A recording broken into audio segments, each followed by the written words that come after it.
Okay, and so you talk about like the progression of everything, and being that you've had two very successful games under your belt with King's Isle. Three. Well, Oh, okay, with two with King's two Isle with and King's Isle. one that's arguably successful. Right.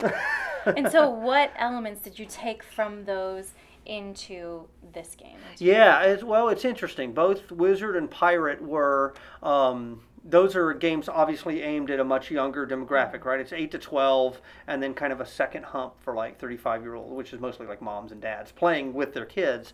So it's a whole different, like, that game was very funny, the game was very quirky, but it was also a very streamlined experience. Like at all times, we wanted to know exactly what the player was doing and keep them on the rails, right? Like that's the whole point of it's almost like an amusement park, right? You come and you stand in the line and you have this same experience everybody else does by design, so that you get off. I can guarantee you that you've had at least this much fun. While I love those kind of games, I thought it would be cool to go and make a game where nobody knows what's going to happen. I don't know what's going to happen. You don't know what's going to happen. The players don't know what's going to happen, because it's all about those interactions, all about people. Like if you watch a season of Game of Thrones, right?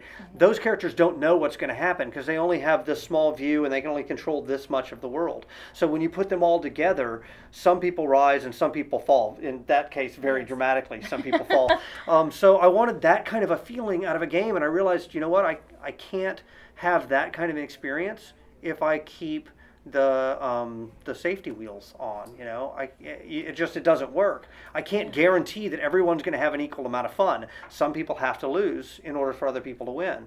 So that was the inspiration for Crowfall. Is when I realized that was, what if we make a game where you have all these people together and they're all bought into the idea that it's okay if I lose, because if everybody wins, if everybody gets a trophy, the trophy has no value, right?